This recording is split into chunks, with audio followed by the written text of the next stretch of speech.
നമസ്കാരം. തൊടുപുഴയിൽ നിന്ന് കാണാതെയായ ചുങ്കം സ്വദേശി ബിജു ജോസഫിന്റെ മൃതദേഹം കണ്ടെത്തി. ഗോഡൌണിലെ മാൻഹോളിൽ നടത്തിയ പരിശോധനയിലാണ് ബിജു ജോസഫിന്റെ മൃതദേഹം കണ്ടെത്തിയിരിക്കുന്നത്. മൃതദേഹം ഇതുവരെ പുറത്തെടുത്തില്ല. വ്യാഴാഴ്ച പുലർച്ചെ വീട്ടിൽ നിന്നിറങ്ങിയ ബിജുവിനെ പിന്നീട് കാണാതെയായി. ഇത് സംബന്ധിച്ച് ഇന്നലെ ബന്ധുക്കൾ ഇദ്ദേഹത്തെ കാണുവാനില്ല എന്ന് കാണിച്ച് തൊടുപുഴ പോലീസിൽ പരാതിയും നൽകിയിരുന്നു. പോലീസ് അന്വേഷണം പുരോഗമിക്കുന്നതിനിടെയാണ് ബിജുവിന്റെ കാറ്ററിംഗ് ബിസിനസ് പങ്കാളിയടക്കം 3 പേർ പോലീസിന്റെ കസ്റ്റഡിയിലായത്. ഇവരിൽ നിന്ന് ചില നിർണായകമായ വിവരങ്ങൾ ലഭിച്ചിരുന്നു. ഇതിന്റെ അടിസ്ഥാനത്തിൽ നടത്തിയ പരിശോധനയിലാണ് ഇപ്പോൾ ബിജുവിന്റെ മൃതദേഹം കണ്ടെത്തിയിരിക്കുന്നത്.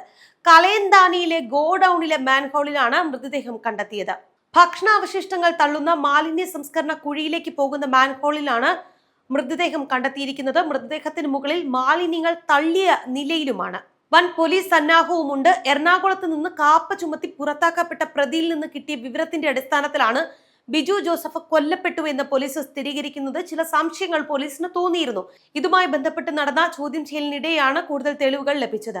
ബിജുവിന്റെ വീടിന് സമീപത്ത് പിടിവലി നടന്നതിന്റെ ലക്ഷണങ്ങൾ ഉണ്ടായിരുന്നു. പുലർച്ചെ ശബ്ദം കേട്ടിരുന്നുവെന്ന് സമീപവാസികളും പോലീസിന് വിവരം നൽകിയിരുന്നു.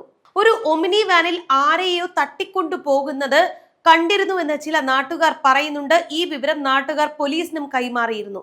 കൗൺസിൽ അടക്കമുള്ളവർ ഇക്കാര്യങ്ങൾ സ്ഥിരീകരിക്കുകയും ചെയ്യുന്നുണ്ട്. ഇത് കേന്ദ്രീകരിച്ച് നടന്ന അന്വേഷണത്തിലാണ് ബിജു ജോസഫിന്റെ മരണം കൊലപാതകമാണ് എന്ന തിരിച്ചറിവ് പോലീസിനുണ്ടാകുന്നതും ഒടുവിൽ മൃതദേഹം കണ്ടെത്തുന്നതും. പോലീസ് നടത്തിയ പരിശോധനയിൽ ബിജുവിന്റെ വസ്ത്രവും ചെരുപ്പും കണ്ടെടുത്തിട്ടുണ്ട്.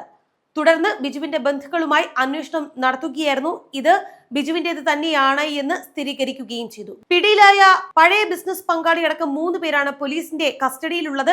കലയന്താനി സ്വദേശിയായ ബിജുവിന്റെ പഴയ ബിസിനസ് പങ്കാളിയുമായി ബന്ധപ്പെടാൻ ആദ്യം പോലീസ് ശ്രമിച്ചിരുന്നു. എന്നാൽ ഇയാളുടെ ഫോൺ സ്വിച്ച് ഓഫ് ചെയ്ത നിലയിലായിരുന്നു. തുടർന്ന് നടത്തിയ അന്വേഷണത്തിലാണ് ഇയാൾ ഉൾപ്പെടെ 3 പേരെ പോലീസ് കസ്റ്റഡിയിലെടുക്കുന്നത്. കസ്റ്റഡിയിലുള്ളവരിൽ കൊട്ടേഷൻ സംഘങ്ങളും ഉണ്ട്. മാൻഹോളിൽ മൃതദേഹം ഒളിപ്പിച്ചുവെന്നാണ് പ്രതികൾ പോലീസിന് ആദ്യം നൽകിയ മൊഴി. പണമിടപാടുമായി ബന്ധപ്പെട്ട തർക്കമാണ് കൊലപാതകത്തിലേക്ക് നയിച്ചത് എന്നാണ് ലഭിക്കുന്ന സൂചനകൾ. ബിസിനസ് പങ്കാളി ജോമോനുമായിട്ടാണ് ബിജുവിന് പ്രശ്നങ്ങൾ ഉണ്ടായിരുന്നത്. ജോമോന്റെ നേതൃത്വത്തിൽ തന്നെ ആയിരിക്കണം തട്ടിക്കൊണ്ടുപോകൽ നടന്നത് എന്നാണ് മനസ്സിലാകുന്നത്. എന്തായാലും ഈ വിഷയം നാട്ടുകാർ പോലീസിനോട് പറഞ്ഞതാണ് നിർണായകമായത്.